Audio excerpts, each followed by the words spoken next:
The boy runs through the street, carrying a box, desperate, saying that he has to get there quickly. We're in the city of Tokyo, inside a bar called Pharaoh. Inside one of the back rooms, someone is yelling, asking the woman if she knows how much he spends in that place.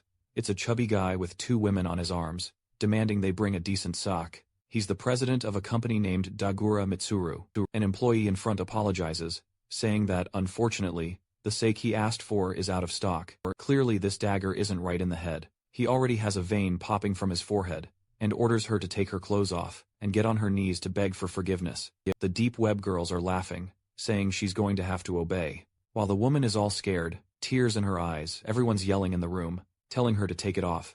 When suddenly someone walks in, man.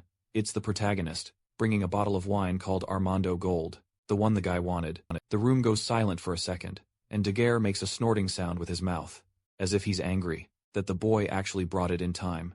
As our boy approaches, he says that he better not have run there, and shaking the bottle all the way. Our poor guy just bows and says not to worry, that if he had any request, just say it. But before he leaves, he makes a request. He says, "It would be good if Dagger stopped harassing the women who work there, man." The guy just throws the drink on his head. The boy stays there silent, saying nothing. And that Dagger guy just orders someone called Goo to be brought in, so our boy leaves.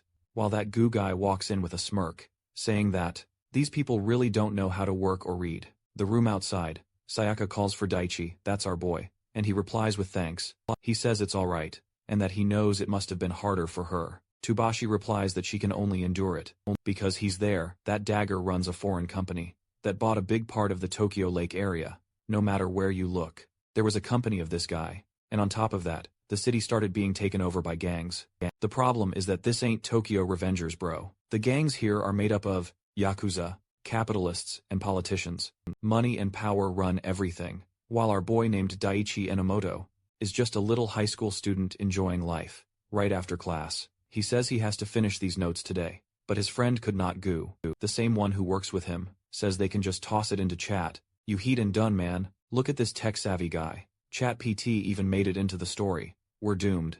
Just then, another friend shows up named Sado Meru. She says they can't do that, or they'll get caught. Instantly, she slams the table, saying they have to study properly, and they say okay a while later as they're leaving. Who says they'll meet up tonight. He waves goodbye to Meru and leaves. Our boy is all embarrassed next to Sado and says, "It's time for them to go too, now that I realize it." This might be one of the first Japanese stories set in college, man. For some reason, Japanese folks love school settings, right, which is a problem, cause then the FBI knocks on the door. But just as the protagonist and Seto hold hands, who gives a dirty look, I can already tell that guy's no good, right?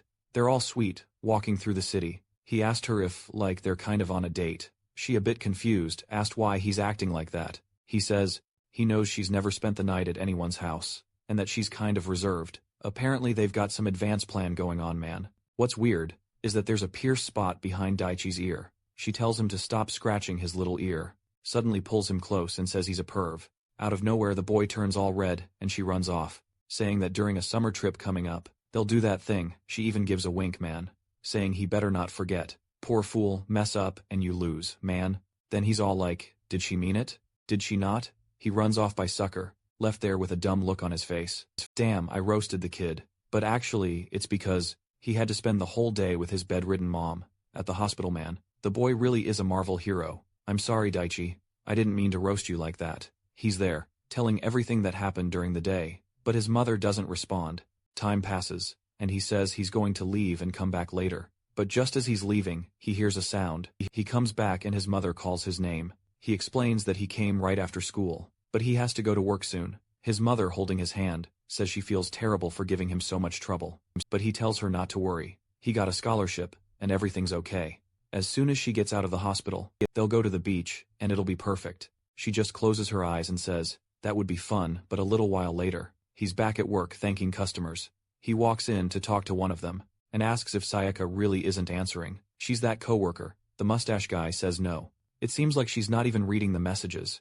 Daichi thinks that's weird, wonders if something happened also. Where was Gu, the mustache dude? Says he's in the President Dagger's office, talking with him, as long as Boo doesn't make that guy angry. It's all good, right? Then Boo shows up and calls for Daichi, saying he arrived at just the right time. He says Dagger wants to talk to him, which leaves the two of them a bit confused. The protagonist then enters the room, introduces himself as Dachi Inomoto, and asks if someone called for him. Dagger says he wants to introduce him to an amazing person. A guy in a suit approaches, says it's a pleasure to meet him, and hands him a business card with the name Shiro Jogasaki Dag. She notices that it's from a law firm, and Dagura from the chair says, this guy is one of the best lawyers he knows. A person most people don't even get the chance to speak with. Shiro sits and says there's no need for so much praise, but he tells Daichi that if he ever needs help, just get in touch with that. Dagger tells him to go, and our boy, not really knowing what to say, thanks him and leaves just as he's closing the door. He hears someone saying that the boy seems to be pretty good. He leaves all awkward, not understanding anything that just happened in that room. On the way home, he and Gu are walking tired. Dashi asks his friend how he sorted out that mess from yesterday with Dagura. He replies that the manager called him for some drinks, and everything was sorted out right. Then, Daichi's phone rings, and he sees messages from Sayaka, saying she wants to talk to him about water, and asking if he could come to the Grand West Hotel. She says it's something she's wanted for a long time, and the two of them are they're not knowing what's going on. Yu instantly says it's probably a confession, and our boy tells him not to be stupid, that she wouldn't say something like that out of nowhere, but he says they'll go together. Then just to confirm a while later, they're arriving at an extremely luxurious hotel. Daichi had never even stepped into such a fancy place. Then Sayaka sends a message, telling him to come to room 1815 inches, 10 minutes alone. The protagonist is kind of confused, but Goose says this flirting of hers is getting serious. She seemed like she wanted the guy, so it's better if he goes. Daichi doesn't really know how to respond, but says that at least he has to go, and he's right as he turns around laughing. Gu grabs his arm and tells him to wait. He hands him an energy drink, saying, this one's the good kind. He knows his friend hasn't been sleeping much, so he'll run out of energy. What are the odds that there's nothing in that drink? Right, bro? Absolutely zero. But to be honest with Daichi, up to now who hasn't shown anything cruel, right? So it kind of seems like he's just a friend for real. And a friend says it's better for him to drink it now. Otherwise, the effect won't kick in at the right time. Daichi says, that makes sense, and takes the first sip. But obviously, who's just giving that evil look? Dachi hands it back, saying that Gu can drink the rest, and Gu thanks him while he's leaving. Gu says not to worry, that he won't say anything to Senamaru, but Dachi walks away saying it's not like that. He doesn't have any kind of relationship with that crazy girl going up in the elevator. He's all confused, not understanding what that guy was even talking about, but he remembers that well. It really did seem like something serious. What he doesn't get is why Sayaka called him to such a fancy place like that. Maybe it could be a confession, but he's dating Sayomeru, so it doesn't make much sense. But right that moment, something starts to change in the boy, and he's feeling dizzy. When the elevator doors open on the 18th floor, he's seeing the hallway all twisted, 3D and curved. He keeps looking at the doors, trying to find room 185, when suddenly he faints. Right then, the door opens, and someone inside looks down at him. Sometime later, Daichi is waking up in the room. His arms are all scratched. He's holding his head in pain, and right next to him is Sayaka's lifeless body. Eyes rolled back, obviously. Daichi is shocked, stumbles back and wonders why she's there. The entire room is a mess, but of course he doesn't remember anything. Even he's asking himself if he did something, or how he ended up there. Why was Sayaka dead? Why was he without clothes? What happened? He suddenly feels pain, and when he looks at his hand, there are a bunch of cuts. Right then the police knock on the door. Poor guy still doesn't understand what's going on, and feels relieved someone came to help. But obviously the second he opens the door, the main suspect is thrown to the ground. He goes face first into the pavement, gets pinned down, and the police already start searching the room. The investigators are wondering if they got there too late. Well, Daichi wants to know what's happening. One of the officers tells him to stop pretending. Our boy tries to explain that he wasn't part of this, and he doesn't even know what happened. But the officer just tells him to shut up. Next scene, heavy rain. Man at the prison, Daichi is arriving. And that's how obviously they framed our boy. And there he was being taken away, watching him being hauled off to prison. Look at that bastard Kato Gu, they're smiling. He had the chance to call a lawyer. And who did he call? The only one he knew, Jogasaki, the friend of President Dagura from that company. He thanks him for coming. And the guy says he knows Dachi must be worried, but to relax he'll help him. Our boy gets emotional and says he's counting on him. Then the guy starts reading some files. Inomoto Daichi, 20 years old. That day he was invited by Tanaka Sayaka to meet her at the Grand West Hotel. After consuming alcohol and other substances, they had a close night, let's say, and after an argument he ended up killing her obviously. Daichi slams the table and says, that's far from the truth. Jogasaki tells him to calm down, saying that everything he's reading is just what the police think happened. Daichi tries to explain that he didn't do that, and would never do something like it. He asks to speak with some of his friends, who also know about the situation. Jogasaki says they already spoken with Kadat-gu, not just him but also Kento and his girlfriend Meru.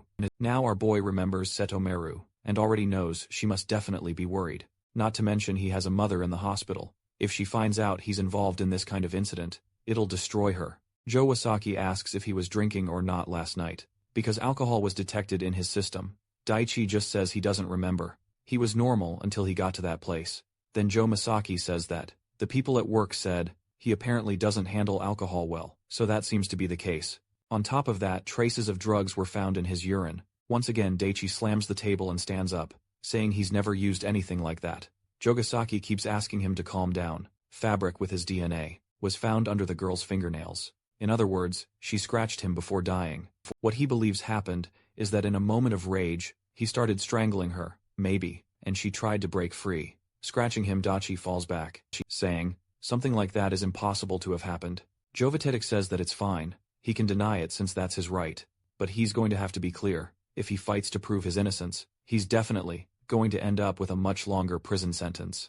Dakshi man, he lowers his head, saying he can't go through something like that. He has a sick mother in the hospital. He had to work to be able to pay for that place, and if he's not by her side, she's going to be alone, man. Poor kid crying and asking what he's going to do, man. To me, at this point, there's no revenge I'd say wasn't deserved. He could cut off 2 arms and 2 legs, leave just the stumps, leave him burning in the sun for 15 years, fed through a tube suffering forever. I'd still say in the end, they deserved it obviously. Jogasaki says, there's a way for him to be released much faster, and Daichi wants to know what the way is. The way, of course. Admit that he was the one who did it. Daichi stays silent, not answering. Jogasaki apologizes, saying that, even if you were the best lawyer in the world, there's no way to fight this amount of evidence, and if Daichi fights for his innocence, the chance of him being recognized that way is extremely low. It'd be much better to confess, and show an attitude of regret, and receive a reduced sentence, maybe even get parole if things go well. Daichi, however, just falls into a spiral of despair, saying he couldn't go through this. To get parole, his mother would have to spend a long time alone, which was impossible. Next scene. We're at the day of the trial, and man Daichi confesses he admits that, after being invited to the hotel by Tanaka, he ended up drinking too much, and his memories are all messed up, but he believes he caused her death, and deeply regrets it, obviously, right. He confessed everything, with the intention of getting parole, even though deep down, he was absolutely sure he didn't do it. All he wanted, at the very least, was to get parole to visit his mother in the hospital, before something worse happened. The judge simply sentenced him to 15 years in prison. At that moment Daichi's expression dropped. He turns to Jogasaki and asks why he didn't get parole. The guy just adjusts his glasses and says, it's a shame but looks like the judge, this time was worse than he imagined. He yells at Jogasaki, saying that's not what they agreed on, but the judge just tells him to be quiet. Daichi couldn't believe that parole was completely denied. How was he supposed to spend 15 years in prison? While he screams that he didn't do it, he's taken away by security. Obviously he requested a retrial, man. But nothing was accepted, and with that, he was sentenced to 15 years, man. Sometime later in prison, somewhere in a certain prefecture, the guys comment that the kid who arrived is super weird, and keeps talking to himself the whole time. Obviously they're talking about Daichi, and everyone says he's a strange murderer. Anyway, our boy is there, pacing back and forth like a lunatic, saying he didn't do it. The criminals are there just laughing, saying that's something everyone in that place says. Sometime later, there he is, working in the prison, folding clothes, and wondering why he's in a place like that. He's angry, because the reason he wasn't able to go to trial again is because Jogasaki didn't even come talk to him. Now he also wants to know how Meru, his girlfriend, is doing, and how his mom is. When suddenly, an old man beside him calls out to him, and asks if by chance he was framed. He was curious about the boy, so he took a look at his file. Seems like one night he was invited to a strange place, fell asleep, and suddenly woke up next to a naked, dead woman. Daichi asks how the old man knows this, and he answers, that's not the problem. He just wants to know more details of the story. Depending on the situation, maybe they could get out of that prison. Obviously, man.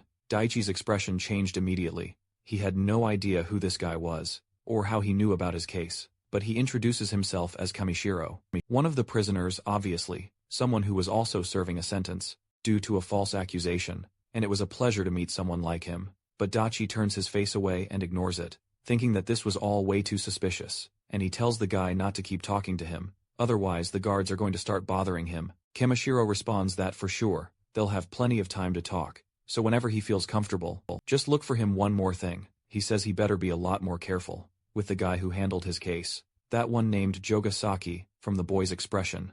Kamishiro already gets it. Yeah, looks like that bastard framed someone again. Sometime later, where the inmates sleep. And man, those little thugs sleep well, huh? Look at that cushioned floor. There's even a little computer screen in there. What is this, man? Let's go to Asia, commit a crime and go to jail. The place is too good over there. Just kidding, guys. Don't even think about that for a second. For the love of God, Dachi. Now is wondering why that guy brought up Joe Visaki. He should have done the math by now, man. Clearly the guy screwed him. But looking out the window, all he can think about is his mom and Maro. He wanted to know what they were doing, how they were, and if they were worried about him. Next scene, man. There's blood flying everywhere. Some dudes pounding on another, asking, where all that courage from a few moments ago went, man. And not just one, a bunch of them. That idea about going to an Asian prison, cancel it now. Everybody sell the tickets you bought. We're not going anymore. The poor guys are smashing their faces against the walls, while the rest are nearly dead on the ground. Then a guy comes up and tells Ruji, they've got some info about the new guy.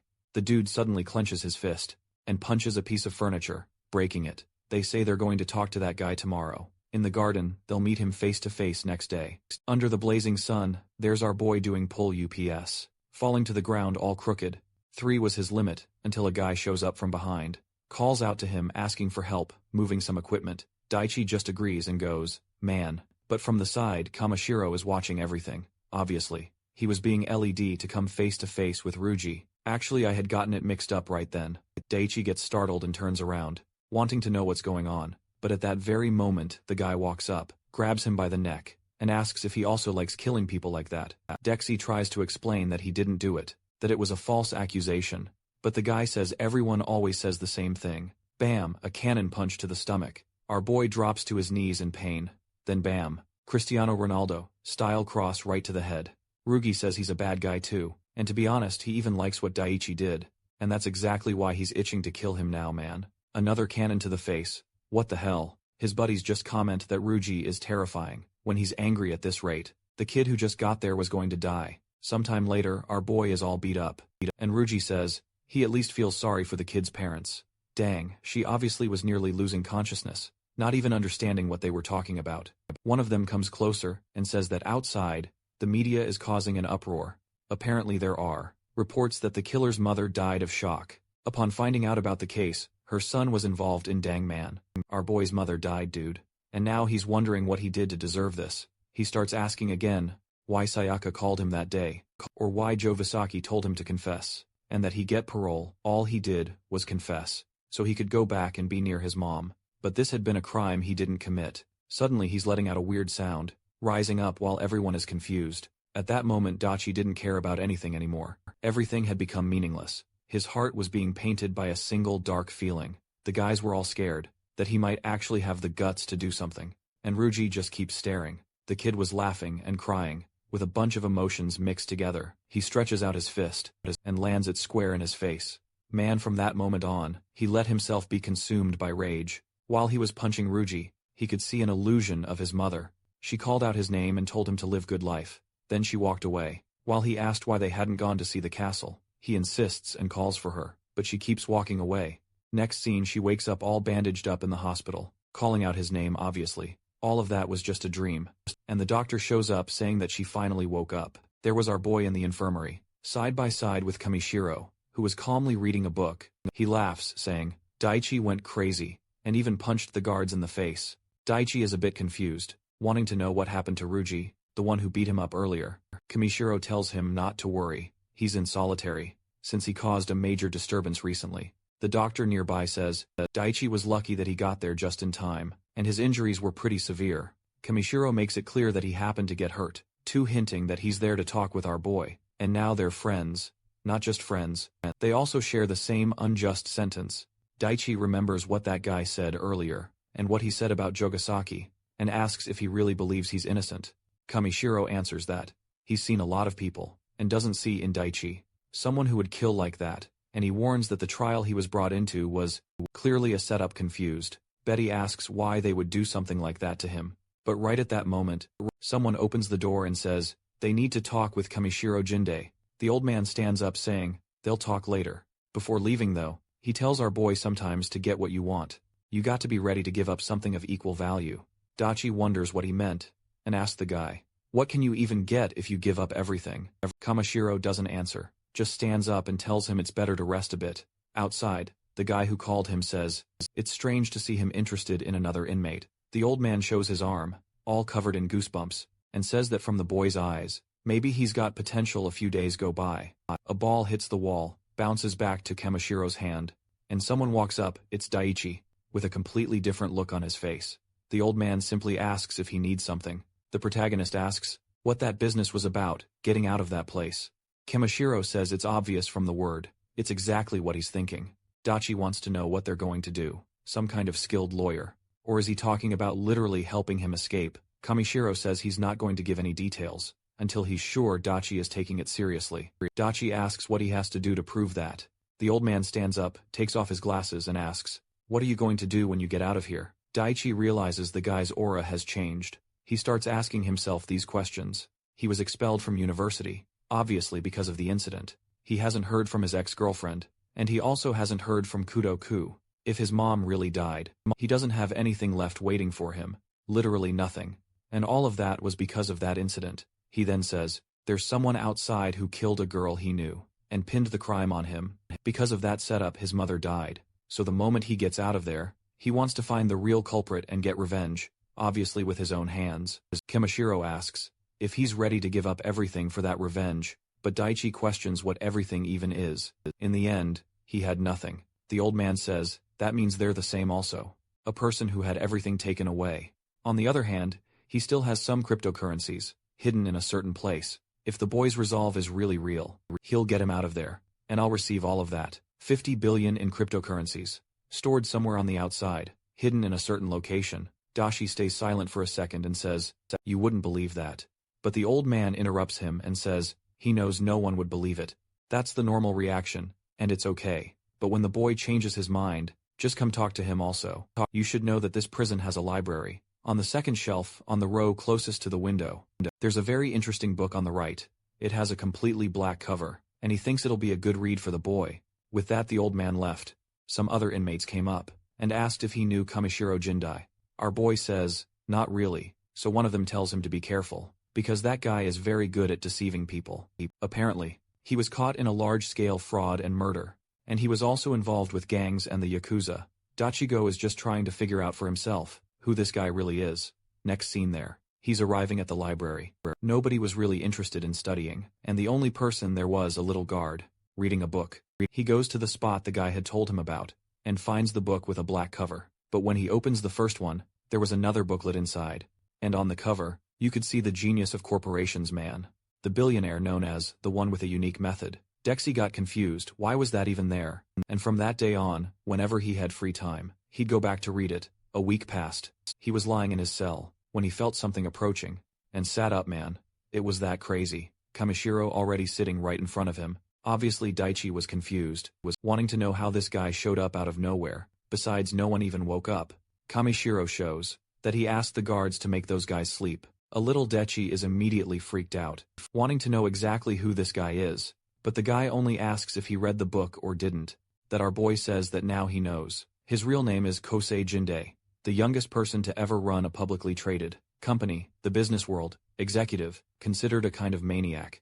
A man who also killed a woman, and then lost everything. Kamishiro says yes, he's heard that story. He then stands up and says, he'll ask again for that revenge. Daichi wants so badly.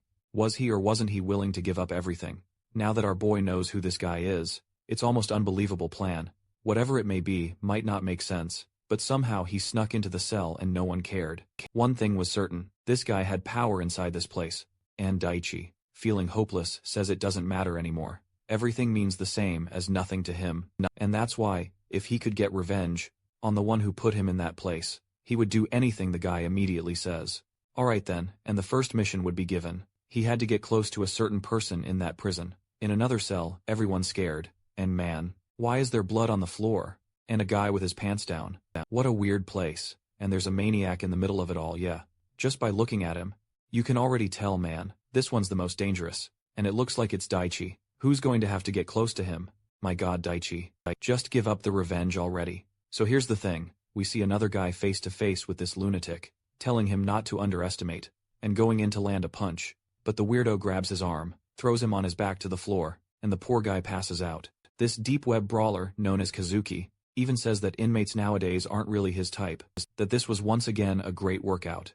Right at that moment, look who's in front of him, man Kamishiro, congratulating him, saying it was an incredible strike. At that moment he takes him out of the cell, already smiling and calling him president, asking if he was watching, saying he's kind of embarrassed, but that's when he notices our boy in the room, and asks who he is. Our boy introduces himself and says, "Nice to meet you, but man," Kazuki stared at him and looked a bit hesitant, though he immediately turned red blushing, introduced himself, and said it was a pleasure to meet him too. Seems like finally, there was one more person in common in that place. Kamishiro says he has something to ask, and Kazuki immediately says that he'll answer whatever he wants, until the old man mentions that it's something about ice he wants to know about, the acquisition route for those things, and that's the information he's after. Suddenly though, Kazuki turns and says that, if that's the topic, and he should ask someone else, but not before saying that later, he wants to talk with Daichi and Emoto. Man, I told you to run. Our boy wants to know who this lunatic even is, and Kamishiro tells him that this guy is a former detective. Our boy is shocked, and the guy adds that obviously, he was an extremely corrupt detective. Of course he was talented, but he was the kind of guy who drank, fought and brawled to get information. He didn't hesitate to associate with gang members, or any kind of criminal group, and it seems that in one of those ventures, he ended up on the losing side, and that's how he ended up in this place. And Daichi then wants to know what this ice thing is that they were talking about. Kamishiro explains that it's a drug that mixes various amphetamines, morphine, and a bunch of other stuff. Also in the case that Daichi Inamoto was involved in, that same drug was found in the girl's body. He asks if that info is secret, because it hadn't even been revealed to him, and the guy says that for now, and yes man, just remembering that poor Sayaka sent him a kiss, saying she reward him, poor girl man, only showed up in the story just to die. So Daichi tells Kamishiro to explain already. Was the only mission really just getting close to this Kazuki guy? The guy says yes. They need to gather info about this so-called ice, understand the whole case, and somehow get Kazuki on their side. If everything went right, he'd talk about the rest of the plan, and the rest of Daichi's case. Daichi's focused now, right man, but he has no idea what's waiting for him. Look at that weirdo, I'm telling you. It's Diddy, it's the Kazuka of the prison guys. You better run, kids. There he was, calmly shaving when Daichi came to sit next to him, and right away said he had a favor to ask. Even said that if Kazuki listen, he get a reward. What are you doing there, Daichi? You don't understand, you explain this to us. Even poor Kazuki, who's usually the crazy one, they're all spooked, saying that kids these days are really forward. But right then, just as he was going to ask something, a guard showed up and told both of them to shut up. So another mother said, "All right," and told him they talk later. He got up, and strangely, man, Kazuki saw something in him that scared him. The guy even said that something like that should be illegal, man, unless something was actually happening here. He's just looking at our boy, saying, "It's impossible for someone with such a cute face to be hiding a magnum, my god. What am I reading?" And he tells our boy to go ahead and ask the question already. Strangely, Daichi asks him to close his eyes. Kazuki, in his usual weird vibe, decides to close them, while wondering what's going to happen. He's thinking he might be about to get a kiss, or something. The boy can't resist the perfect face he has. Maybe they should do something like that, and end up in solitary together. It'd be romantic, he says out loud, that instead of a princess like our boy, he prefers a woman who's more like a queen. But suddenly his fantasy is broken, when Daichi tells him to open his eyes already. As soon as he does, he notices the entire place is empty. And right then, he's sure this is the work of that bastard Kamishiro, paying off not just inmates, but the guards too. That's something only someone like him could pull off. Daichi simply says he wants the information. Kazuki has everything related to the ice drug. He explains that he's not asking out of curiosity, but because the incident he was involved in is connected to this stuff, and this drug may have killed someone. He's now face to face, saying he needs help to find out who's selling it. But obviously, Kazuki just laughs and asks what happens if he refuses. But Daichi pulls out a razor, puts it to his neck, and says he could end up dying from blood loss. But Kazuki doesn't even care, and just asks, where this princess learned to say things like that. Our boy says he doesn't want things to end like this. But out of nowhere, the guy grabs his arm in the opposite direction, Before he can do anything, the man grabs him by the neck and slams him face first into the floor. Now I'm scared of what this lunatic is gonna do, he says. Daichi shouldn't joke like that with an adult who has a pure heart. But Kazuki notices two moles behind Daichi's ear and says, "That's interesting." But before he can finish his sentence, Daichi turns and lands a grab right in the weak spot. The guy is groaning, turns and goes to kick him in the face. But even so, Daichi manages to dodge, all shaky the weirdo. Kazuki says that this whole masochism thing isn't really his vibe. But man, Daichi isn't playing around. And once again, he pulls out the razor, warning that he's willing to do anything for revenge. The guy laughs and says that just by looking into his eyes, he can tell Daichi was a child who was very protected. And of course that just makes him even more insane, saying he likes girls like that even more. Outside they're asking Kamishiro how long this is going to go on. If they got caught doing something like this, they'd lose their jobs. Kamishiro says he promised the kid 5 minutes, and even if that guy were fired, he'd make enough money back. In the bathroom, the two are getting ready for the duel, and Daichi is there again insisting, "Just give him the info already." But obviously Kazuki says information isn't free, and he wants to know what he gets in return. Dakichi just says his plan is to get out of this prison and get revenge on the person who framed him. Once that's done, he can do whatever he wants with him. Kazuki says he heard the boy is in for 15 years for murder, but apparently now the president is on his side. He thinks it's cute, just like someone who promises to pay their bills after winning the lottery. To him, the kid doesn't have a chance. That's when Daichi slices his own arm and says it's a blood oath at that moment. Kazuki sees his sadness behind all that rage. He gets emotional once again, kneels and says that if Daichi is really that serious, fine, he'll swear to help him too. But suddenly he licks the blood, saying he memorized his genes. Then he turns to saying he's got his own scars too. He shows his back and says that this one, he was sure he wouldn't survive. He was at a nightclub closing a deal, when suddenly, one of the suppliers did that to his back. That supplier, exactly the same ice that Daichi is looking for. That club probably still exists somewhere. Someone there should know what he needs to investigate. Daichi grabs his hand and thanks him, saying he helped a lot, while that nutcase is all emotional again. Then suddenly, a guard shows up asking what the two of them are doing. Both of them are thrown to the ground, and the guards begin to search the area. Kazuki looks at our boy and says, "They'll meet again sometime later." Our dear Daichi has been thrown into solitary, in a straitjacket. What the hell, man?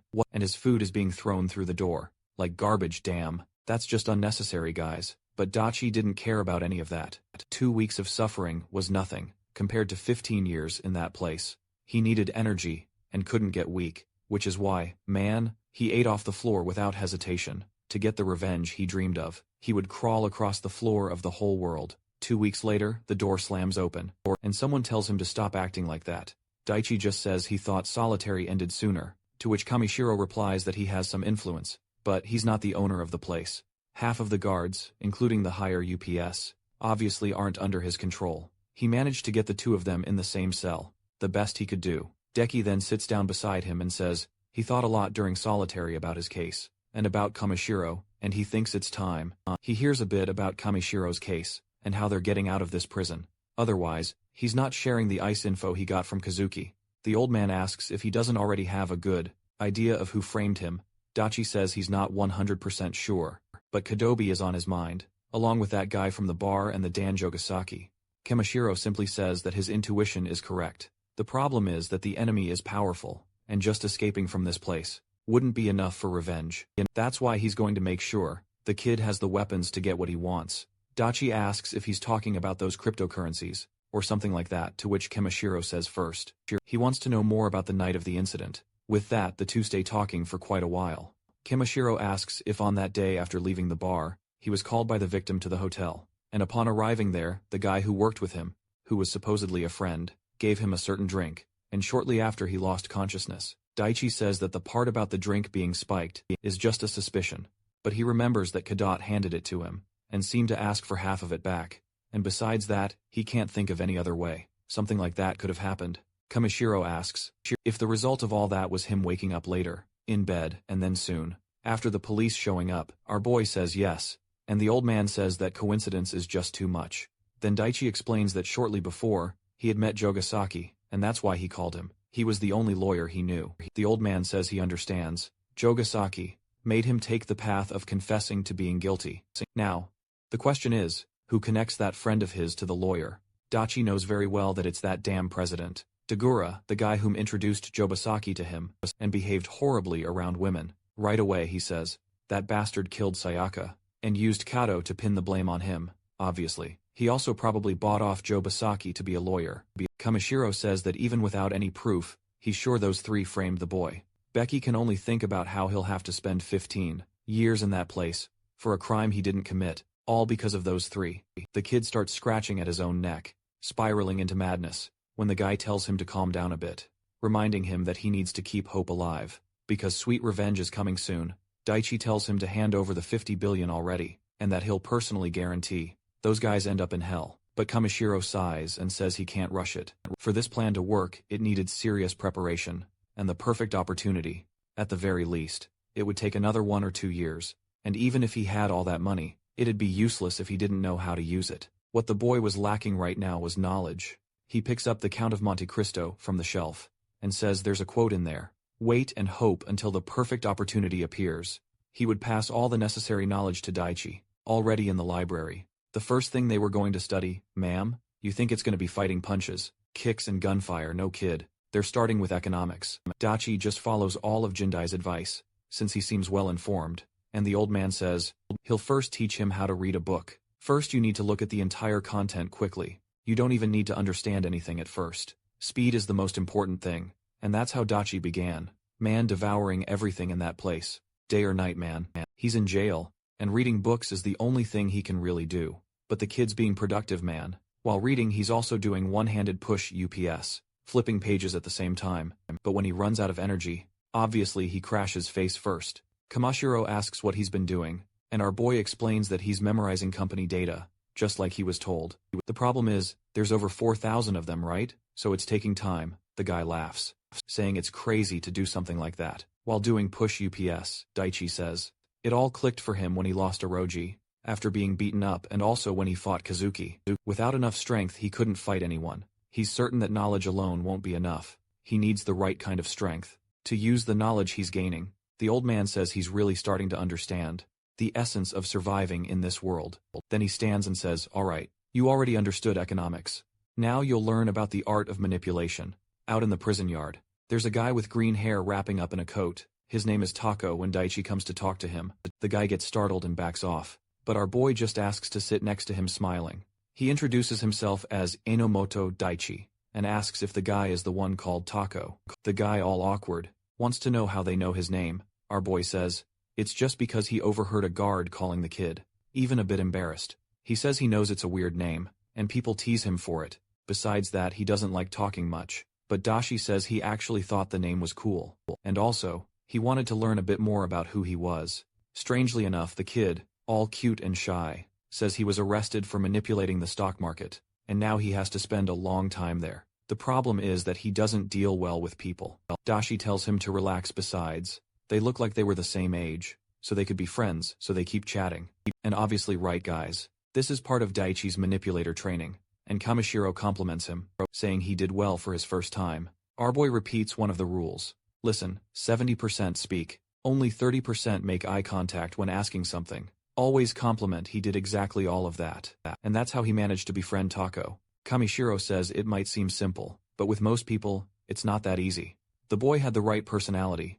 Our boy barely notices. Maybe he's falling for the old con game himself. And our boy comments that Tako seems like a smart guy, who really understands the stock market. Kamishiro says in that case, they should invite the kid to study that very subject with them.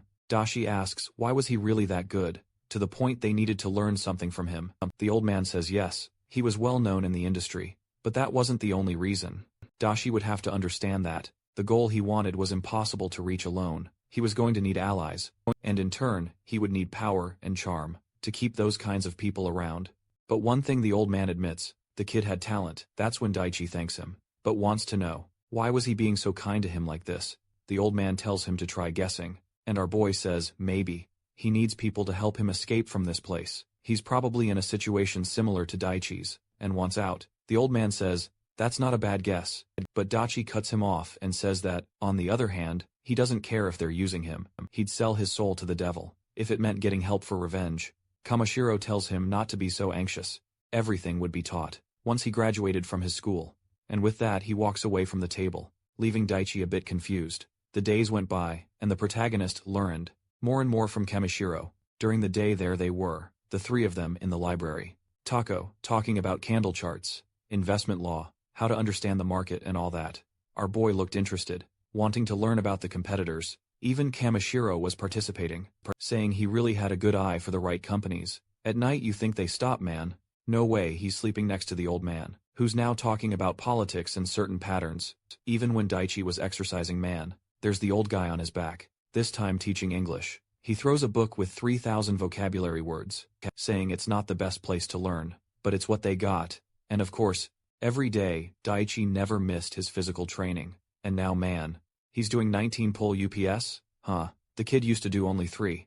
And like that time passed, green trees turned yellow, and then snow started falling. That's what I understand about seasons.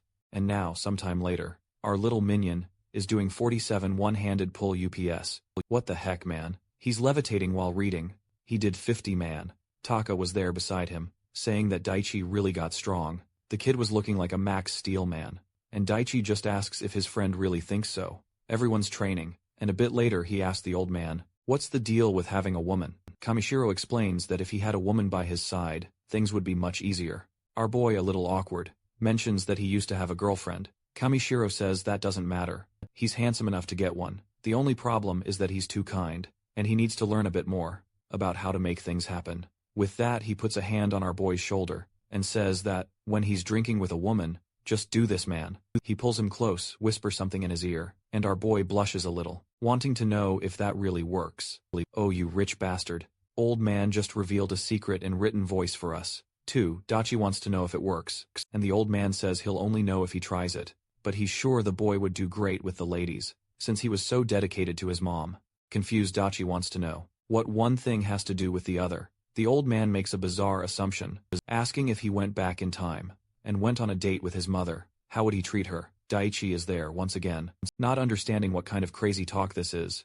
Then our boy remembers the media calling her the woman who died from the shock of what happened to her son, and Kamishiro just says he's sure she was a good mother. The person Daichi became is the product of the one who raised him. A little embarrassed, Daichi says he's not so sure about that. Then Kamishiro comments that he believes the afterlife exists, and that's why when Daichi gets out of this place, he should go visit her grave. He's sure she's still waiting to see him. Daichi is all emotional, crying, but I don't know why I still feel like that old man's just manipulating our boy. So I'm like, I don't know if I should think that's sweet or suspicious. At least we can always admire our boy training with shredded ABS and 300 kilograms of muscle, right, man? Then, bam, Kamishiro shows up again, complimenting him. He points to a guy nearby and asks if he sees that handsome, slim guy over there. Deki just says yes, and Kamishiro says that's the former TV host named Haruki. When the time is right, our boy should start getting close to him and observing him carefully. He'll become an extremely important ally. For escaping that place just then, a guard shows up and says, "Inmate 1034 has a visitor." Daichi obviously is confused. Who would be visiting him after all this time? I thought it'd be a friend, a villain, something like that. But no, man. It's some guy named Yamashita, who works for the Criminal Investigation Department of the Police. Daichi says hello, sits down and asks what he can do for the two of them. Before the guy even answers, he excitedly asks if they're planning to reopen the investigation into his case. Embarrassed, the chubby guy tells him to calm down. They're not even there to talk about his case. They want to talk about someone named Kamishiro Jin Dai. Before starting the conversation, he asks to smoke, and our boy tells him to go ahead. While lighting the cigarette, the chubby guy asks if he's close with Kamishiro Jinda. Daichi says they're in the same cell, so they talk now and then. Imashi explains that that man wasn't just arrested for murder, but also for a massive financial crime. He was sealed away with an absurd amount of damage, and it seems they've heard about some money he has hidden somewhere. Daichi knows exactly what he's talking about, the cryptocurrencies the guy mentioned, and Yamashita says that, to be direct, all they want is for the boy to find out where it's hidden. Daichi asks if they want him to be a spy, and the guy says it's not spying, he'd just be someone cooperating with them. It would definitely be a big help to the Ministry of Justice, and they give him a very fitting reward. They even say that maybe early release could be possible. At that moment, man, there were still 10 years left until Daichi's release, meaning it's already been 5 years, man. And the worst part is, after all this time, The damn Kamashiro Jindai is still a complete enigma. Yamashita puts a hand on Daichi's shoulder and says, he can see the kid's a good person, that you shouldn't be in a place like that, man. He gives a smile like a monster from Attack on Titan, saying Daichi needs to live intelligently. But Daichi just asks if the detective believes in the afterlife. The guy laughs, and our boy comments that Kamishiro is the one who talked about that. Suddenly he stands up and says, a rational person. Like Kamishiro wouldn't say something like that, just to encourage someone, and that's why he won't betray that man. But Yamashita bites his lip and says, all right then, but you're going to regret this. Takeshi just waves goodbye, and with that, he's taken away. I'm not even going to blame our boy, man. He swore to himself that he'd never trust the authorities again. To be honest, really, it's better to be tricked by the old man than by that damn chubby guy who never did anything for him. The scene shifts to someone pouring a glass of wine. It's Daguerre who says this. 1,995 wine is wonderful. In a room with him is Jogasaki, who asks if he remembers Daichi Inamoto. He says, of course he remembers that one. That idiot who used to live a good life, but now is behind bars, the lawyer says. He heard that the kid got close to Kamishiro Jin-D in prison right away. Dagger looks startled, asking if he means that Jin-D Joe. Misaki confirms and says, it would be much better if Daichi Inamoto just disappeared all sloppy. Daguerre says whatever. That kid is locked up in prison. What are they gonna do? Jogasaki agrees, but warns him the kid was arrested young, with a 15-year sentence, so pretty soon he'll be out. That's why he thinks it's better to deal with this sooner than later. Suddenly, he calls someone and says he has a favor to ask. Back in prison, Haruki is talking to our boy, all cheerful. He says he used to work in a bar too, but got fired. Haruki suddenly grabs him by the shoulders and says, they're both kind people. Another peculiar one in this prison, man. This lack of women in the place is really messing with the boys' heads. Later on, Daichi leaves, and the old man asks how the conversation went. Our boy says he seemed like a nice person, but it was really hard to read his personality. On top of that, he smiled with his mouth, but not with his eyes. Kamishiro tells him to keep observing carefully, especially trusting his intuition. Then he changes the subject and asks if he remembers the guy named Ruji Banba. That guy who almost beat our boy to death and had been in solitary until now, man. And the problem is, he just got released. And by his expression, you can tell he's not at all happy about the time he spent there. The old man tells our boy that Ruji Bamba has a little sister he cares about deeply, apparently. A few years ago she went through a terrible incident, and has been in the hospital ever since. Now Dachi gets it, why that guy got so angry when he found out about his case. And Kamishiro says that regardless of truth or lies, he's going to have to be more careful sometime later. In Bamba's cell, everyone is terrified, even though he's just sitting there calmly, reading a little magazine, until the guard opens the door and says, some new people are moving into the cell. Here comes Kamishiro waving hello to Banba, who as soon as he sees him, says that apparently, the bastard still does whatever he wants in this place. The old man says it doesn't matter, he's just the king of a prison, meaning his freedom is still limited. Bamba tells him to spit it out already, and the old man says he has a small favor to ask. He says he wants to tell him something about a certain person who's been serving under him for some time. Meanwhile outside, Haruki is talking to our boy, patting him on the back and saying not to worry, those 10 years will fly by, he'll be out soon. In the middle of the conversation, our boy is just wondering why Kamishiro said this guy would be important in his escape plan. Suddenly, man, Haruki says he can't wait to get out and commit the very crime that our boy was accused of. He says there's nothing better than using certain substances to turn people into puppets. Daichi's expression, of course, changes immediately, and he asks what he's talking about. But Hermiki tells him to stop pretending. He knows they're the same. He looked into the reason Daichi is locked up, and found out the two of them were identical. While Hiroki is saying, Daichi needs to learn to leave fewer traces. Someone huge appears behind him. Daichi tries to warn him, man, but the guy already gets put in chokehold. Obviously it's Bamba, saying he's going to make him suffer. Just like those women, Dexy tells him to wait, man. But Bama decides to just summarize the situation, and crack a snapping sound echoes. Little necks got broken, night falls, and a doctor opens the door to one of the wings. Inside, Kamishiro asks how the preparation is going. The doctor says that unfortunately, the guy named Haruki is seriously injured. His vital signs are low, and his condition is critical. Daichi says that the idiot, Bambo, went and attacked that guy. And what's worse, is that Inamoto tried to get involved and got beat up. Too, the doctor explains that, with the equipment they have in this place, the surgery was very difficult, but they managed to succeed. He has no idea what kind of craziness they pulled off. But the doctor says Kameshiro is incredible for managing something like that. While Kameshiro praises the man, there's a guard in the corner listening to everything. Suddenly he opens the door and enters the room. In the bed, the two of them are lying down, all wrapped up in bandages. And man, he injects something into our boy's IV bag. With that, the hospital monitor starts beeping. But then the scene cuts to Sato Murad, Daichi's ex-girlfriend, and look who it is. The bastard Kanade-gu, he says. He bought tickets to the concert of the singer she likes, and asks if she wants to have fun. But man, it's been 5 years and she's still sad, saying that unfortunately, she's not in the mood for that damn man. I didn't think much of this girl, but it turns out she really cared about our boy. That loser Kadat did all this, and still got nowhere. He asks if she's still waiting for Daichi. She pauses for a moment and turns around, saying, she's sure Daichi would never do something like that. Then Kadode says, he has to share something really sad, that he heard from a judge. Senamaru immediately knows it's about Daichi, and right then the guy says, apparently he went through some complications, and died of a heart attack. At that moment Setomaru freezes, falls to her knees and starts crying. Kadode hugs her and says it's okay that it's hard, and Dachi really was a good person. In the library Tako slams the table saying, Dachi was just trying to stop a fight, so why did he die like that? Kameshiro says he can't believe he really died that way. Man, did he really die?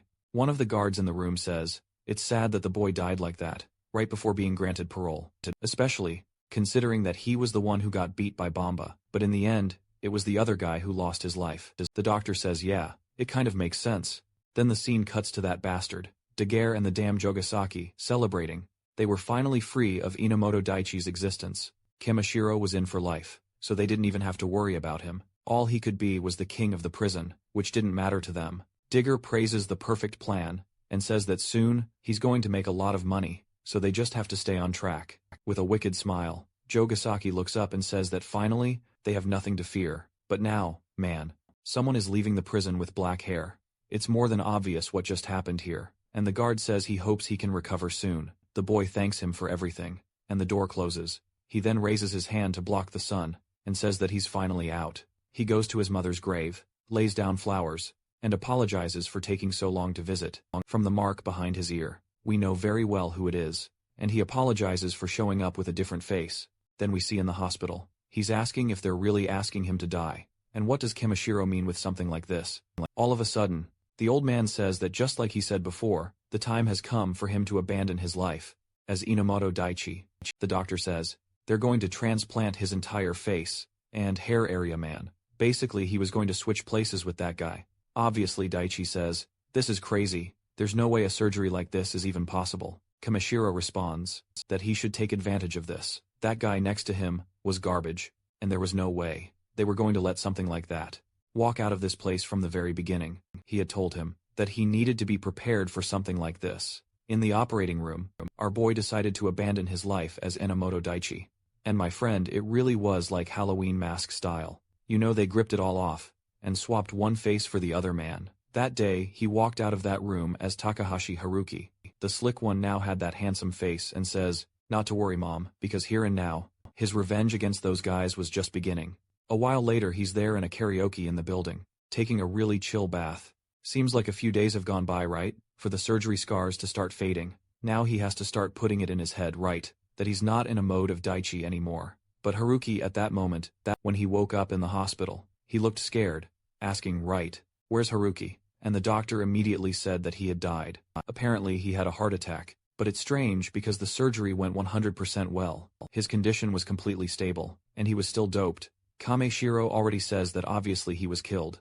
Then she asks why someone would come kill the guy inside the prison, because obviously Kameshiro says, the one who was supposed to die clearly wasn't him, and yeah, the one who died today was Inamoto. Right then, our boy understands the guy died, because he had just switched faces with him. For some reason he kind of gets mad at himself, right? Because indirectly, he made the guy die. But considering the guy who died, man, he deserved more than that. He died peacefully, still asleep with a cyanide. Ah, what an easy life. Good thing he got beaten up beforehand. The doctor explains that he had no idea something like that would happen, and Kameshiro replies that it's karma, for what he did when he was outside of prison. For sure he'll have fun in hell. The guy at least is thankful, since they were wondering how to calm Kameshiro down, when he woke up with another face. Damn, must be rough. You get beaten up, then you wake up and have another face. It's like an isekai, except not. you know you just got screwed, ended up with the face of a guy who screwed. The protagonist, however, is wondering what happens from now on, which the guy says is obvious. Right now, he's going to be released in the place of that guy, and start his revenge finally. The time has come to put into action the plan he's been preparing for the past 2 years.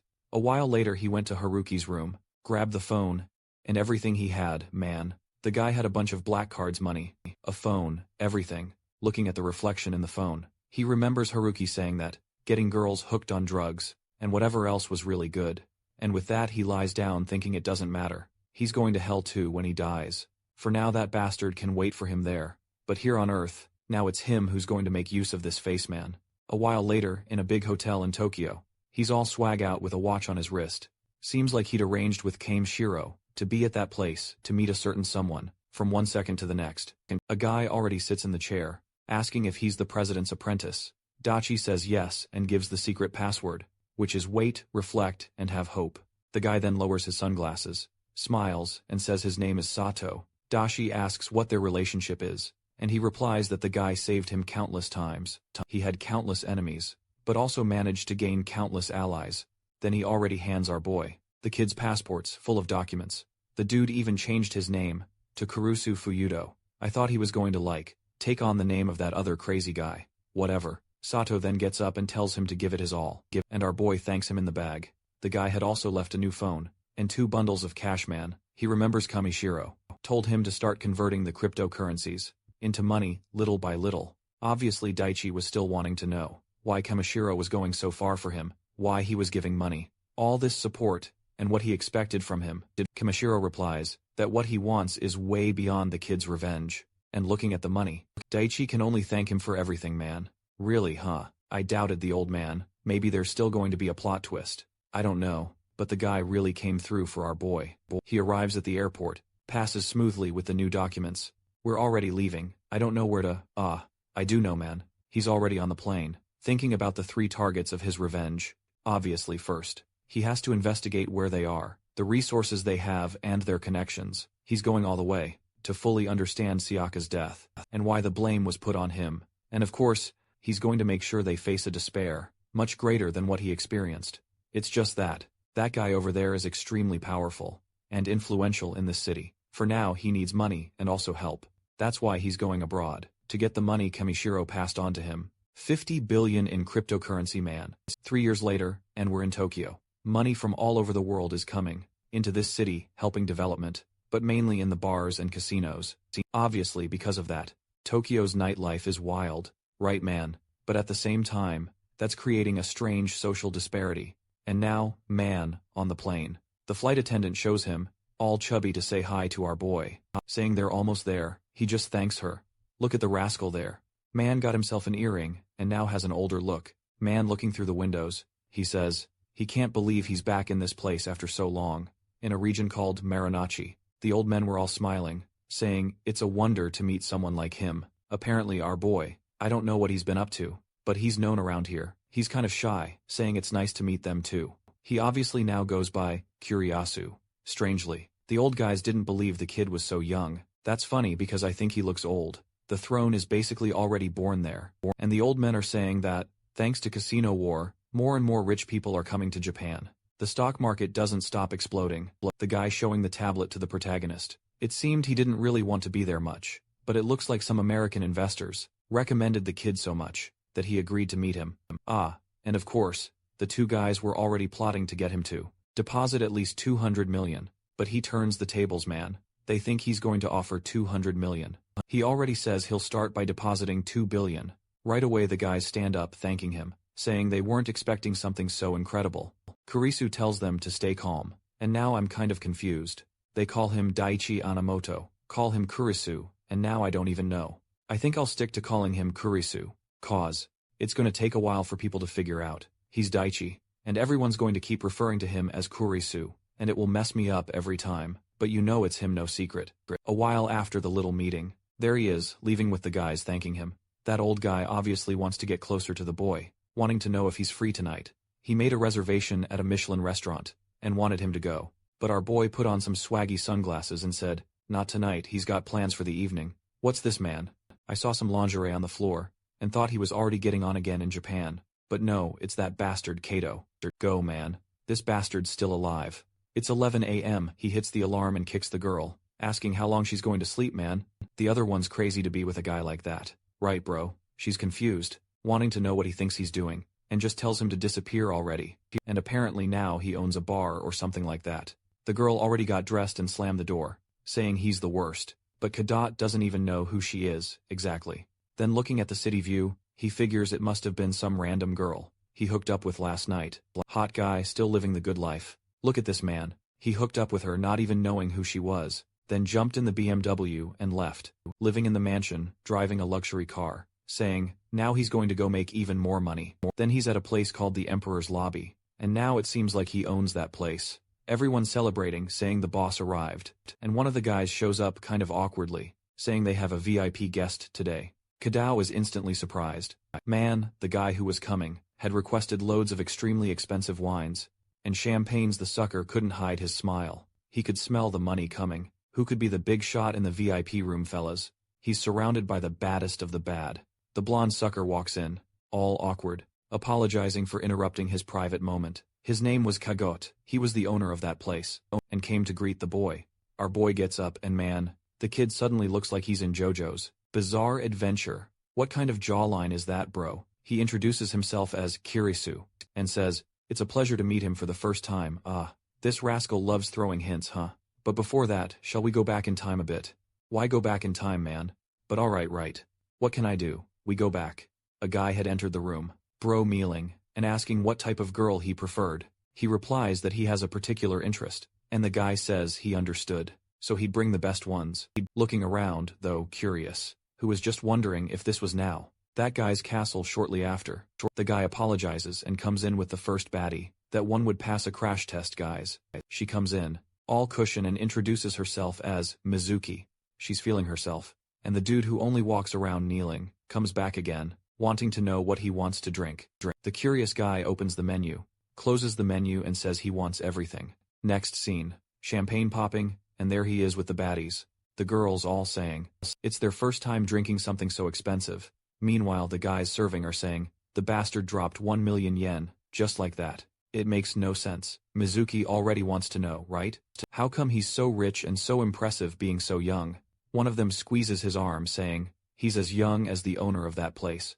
The protagonist just asks if the place is good, and she says it's okay. Different from other groups in the area, they didn't even have sales targets. Besides that, they could choose any clothes to wear. While they were chatting all sorts of random stuff, he looked at his watch, and he knew he's flaunting money, and soon enough, he'll show up. And right when he thought that, look who shows up at the door. At that moment he looked back at the girls, while telling himself that he had to stay calm. No emotion could show.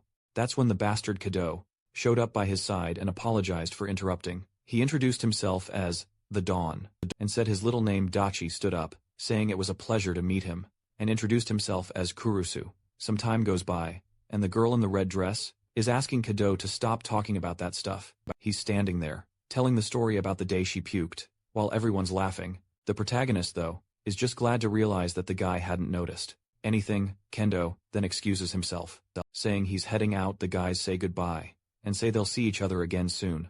As soon as that happened, he would pay the price for everything our boy had gone through, obviously. The moment he thought that, his expression changed, and it seems like the lead girl, Mizuki, noticed something.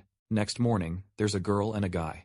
I don't know, but they're in front of a bunch of screens, commenting on a strange price change and saying, someone's manipulating the market. Now I realized who it is. It's that kid he met in prison, the one who's good with stocks, right? That's why he's looking at stocks.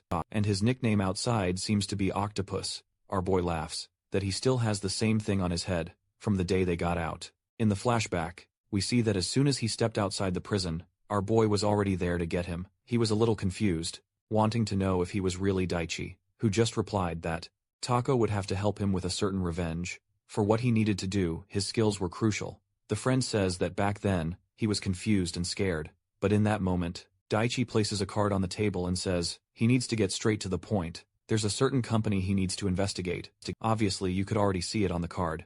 Right, man. Gu, he wanted an investigation on those guys, and the club called Emperor that they ran.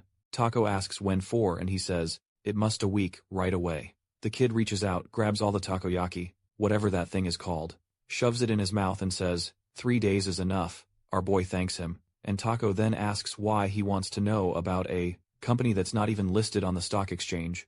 The protagonist replies that he thinks that company has committed various crimes, and it's time to expose them to the light of day. Our boy tells himself that this rotten castle, that guy built by ruining people's lives, will be destroyed. Next scene.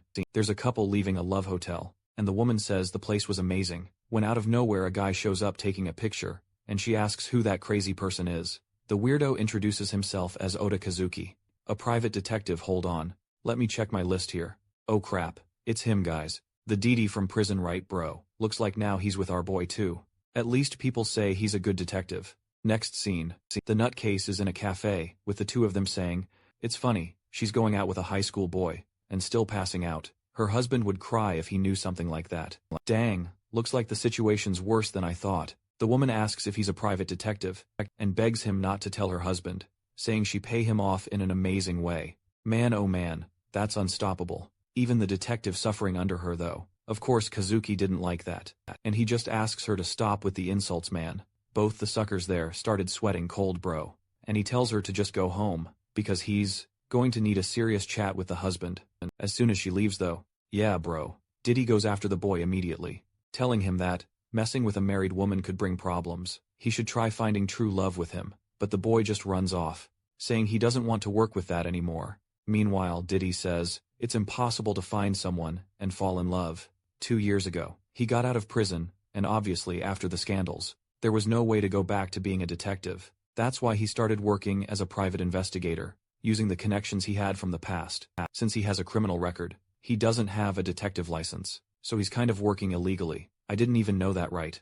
I never stopped to think, what college do you even go to become a detective? Is it police? I guess so, right? What am I even saying? Obviously. From time to time he had to accept some risky jobs, and get into some fistfights bro. He constantly throws himself into danger, to try to fill that void in his heart. He looks over at a poster about honest working boys, but he doesn't seem very excited. Suddenly he cries out and yells to the heavens, wanted to know why the prince died. Obviously. Right bro, remembering our Daichi, and he was willing to wait for our boy for 15 years, until he got out of prison. Then he realizes he's hungry, goes into the shop across the street, orders a ramen and sits down, but as a twist of fate, right man, look who's right, they're beside him, eating. Raymond Diddy's heart can't take it. Right bro, the nutcase just kept thinking how long his eyelashes were, sad eyes and shiny lips. The crazy guy says, that's the kind of intense beauty he admires most. But suddenly, he starts shaking his head saying, he can't think like that, his prince is in heaven. My god bro, this guy is not right in the head. Our boy thanks and gets up and right away. Yeah bro, Kazuki downs everything and starts looking around for the boy. His heart was pounding fast, and he wonders if this is love. After 5 years back, our boy's based hackers living the good investor life. Right man, bunch of monitors, watching the graphs while gaming at the same time. Damn, that must be awesome bastard. He knows how to make money. That jerk. That's when our boy walks in. Boy asked about the investigation, and Taco tells him to come take a look. He opens up a bunch of tower charts, spring onions, little pizzas. Take a look at all of it, my boy, scanning through it. Our boy quickly finds the name he was looking for. Takara Mitsuru, that old man from the beginning, the one who owns everything in the area. And then Taco says that guy, Kadot, might have his name on the card as the owner, but he barely owns any shares in the place. Kirisu says, of course, it's obvious. There are people behind the scenes pulling the strings. But now it's time for him to start paying the price for getting involved in all this. Taco already gets it and asks if these were the guys who framed Daichi Enomoto. The guys confirm it. And the friend says, those bastards can't be forgiven. Then he gives his buddy a pat and says, first they need some new allies. Taco's mission for now is just to take care of Kamashiro's money and make it grow. The boy replies that, you shouldn't worry then, it's easy to make money when you already have money. Then our boy says, they'll also need an informant from the underworld. Those guys definitely must have committed other crimes, besides his own case, and the key is, obviously in those drugs they use and produce. The protagonist remembers, it was that synthetic thing called ice, the same substance found in the body of the girl, who died 5 years ago and also in the energy drink, that bastard could not give him. That's why the trial was terrible for him, and what he needs now is someone, not just to investigate the drugs, but how everything is operating in the underworld. Man, you already know who's about to show up, right? Taco says he knows about investments. Right girl, so that's kind of out his area. Our boy walks off saying he can keep focusing on investigating the companies. He, on the other hand, is going to walk around the city to organize his thoughts. Man, no way, he's in a sauna in Tokyo and look who's there. Now I just realized, right? I mean, it's obvious, but our boy can't go after Sato Meru, his girlfriend from way back at the start. And of course, just as that bastard Diddy is about to leave the sauna, who's standing right there next to him, our boy man, he immediately turns all red, saying, "It's an incredible coincidence to meet the same angel, twice." Our boy looks at the weirdo who's covering himself up, saying he has to talk to that prince in a natural way. Just then, an old man stands up to leave, but ends up tripping and while falling, he pulls the towel off. Man, Diddy, obviously, if I remember correctly, Diddy saw our girl. I think he saw her, right? Yeah, he'll recognize her for sure. Yep.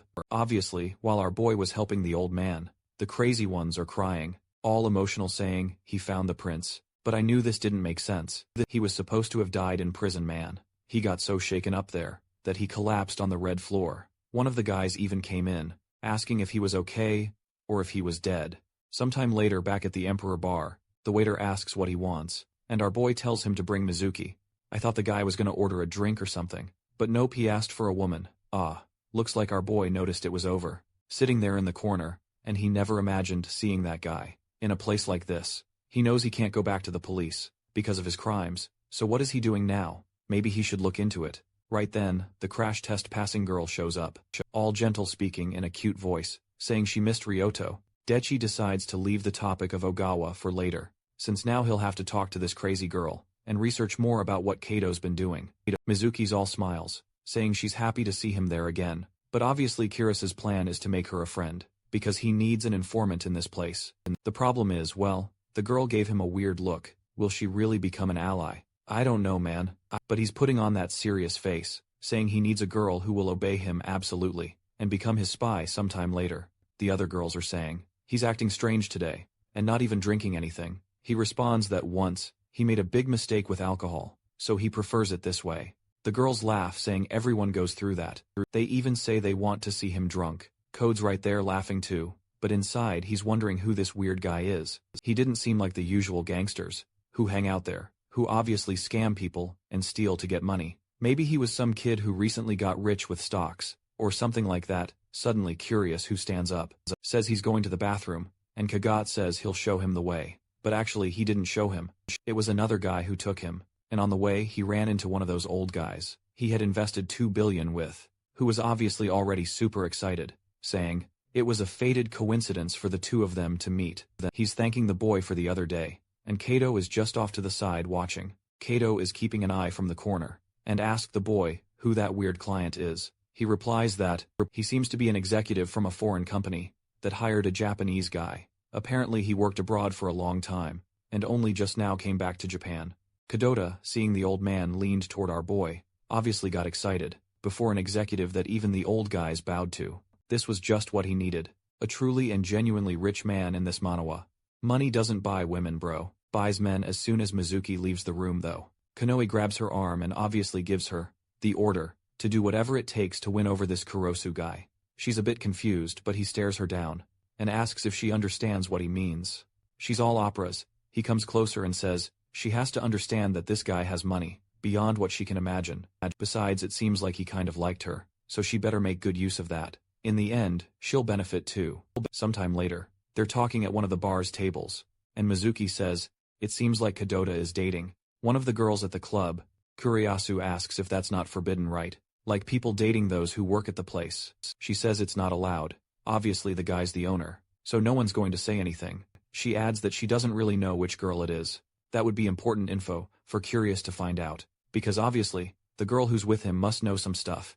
But suddenly, Mizuki asks why he keeps coming to this club. He's caught off guard but quickly gives a little smile, and wants to know what she means by that. She replies that she's obviously asking that because he doesn't seem interested in the girls there, and that's why she's curious.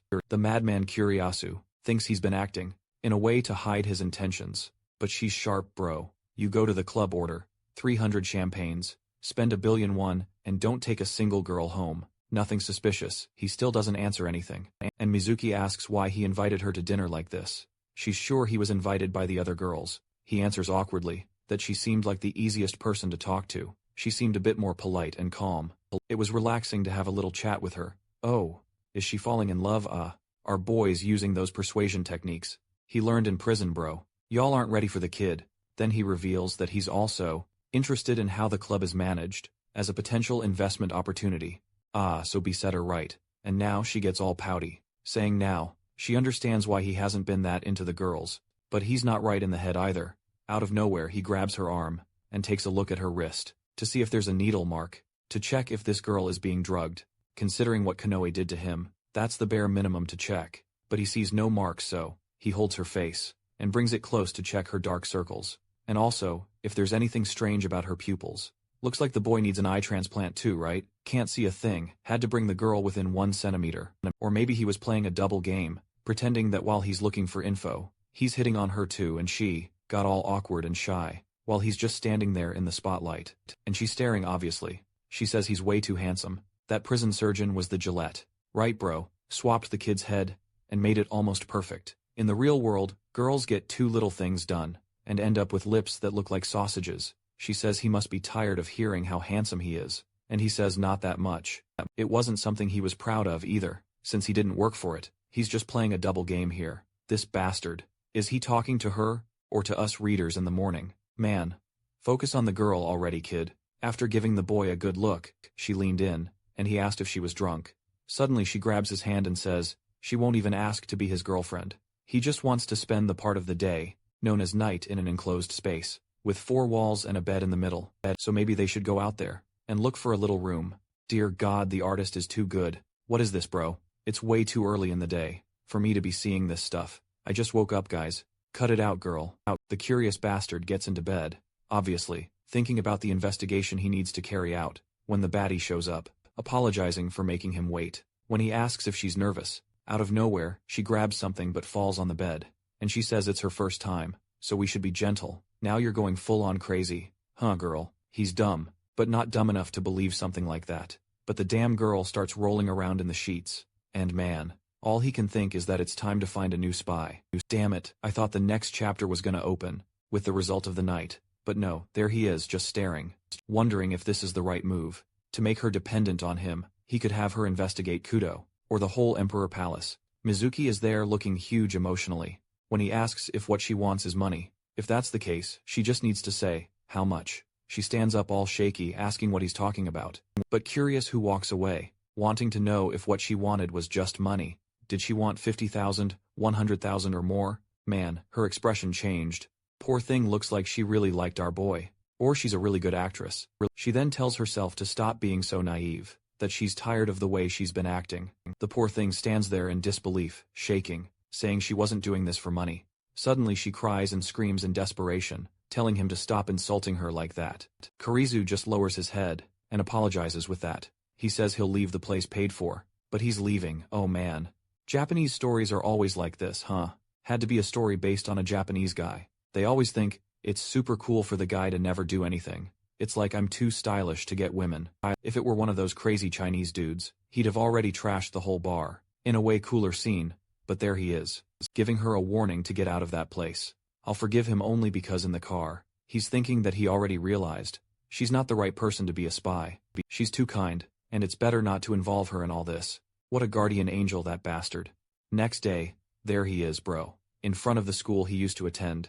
All the girls walking by are impressed, saying he's a ridiculously handsome guy, just standing there out of nowhere. He's staring at the students, listening to them talk about school, exams and everything, and remembers that was the time he was happiest in life, when his only duty was going to school. He had friends to talk to, and his mom was still alive. Man, the kid's life really is cruel. Hug, guys. His happiest moment, and his mom was already in the hospital. What a damn shame. I forgive you, kid. You're cool even if you don't hook up with all the girls at the club, and, of course, he doesn't forget that he lost all of that on that day. He punches the wall, asking why that bastard did something like that to him. Sometime later, Tako is there, looking out from a fancy building, saying the view is beautiful. Kirasu is not very excited, and wants to know what the next step is. Kirasu says there are 3 people he obviously needs to take revenge on. That scumbag Kadu-gu, that rich scumbag who used to go to the bar, and lastly the damn lawyer who ruined his sentence. He's sure that one of those 3 was involved in Sayaka's death, but the other 2 played a role in his imprisonment. The problem is, he has to be cautious, because the moment he kills the first one, the others will start investigating him. That's why he needs to know all three, and have everything set up before making a move. Tako, however, says right. He's only met Kadot, so how is he gonna connect with the other two? Kurusu says, that won't be hard, because those guys throw a massive parties, and it seems like anyone with a lot of money, or influence in the city, always gets invited, or something like that since Kato's got his eye on him. The invitation will arrive soon. He even noticed Kago watching him from the corner, so he knows it's just a matter of time. Even his friend comments that the kid's going real slow with this revenge, right?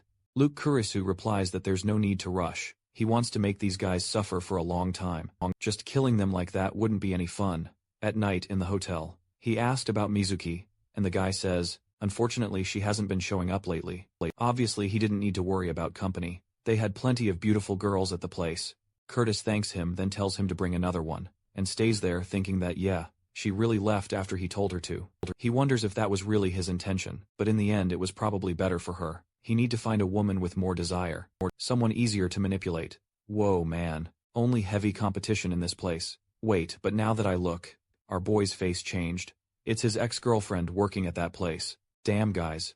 It's over. That bastard could do it right, bro. Stole the girl, didn't get anywhere with her, and still threw her in there. He released a scumbag, and of course, the moment curious who saw her, bro. It was an instant like on this video. That helps Mamoru make more juicy content for his viewers. Activate the cheeky little bell, and I'm out.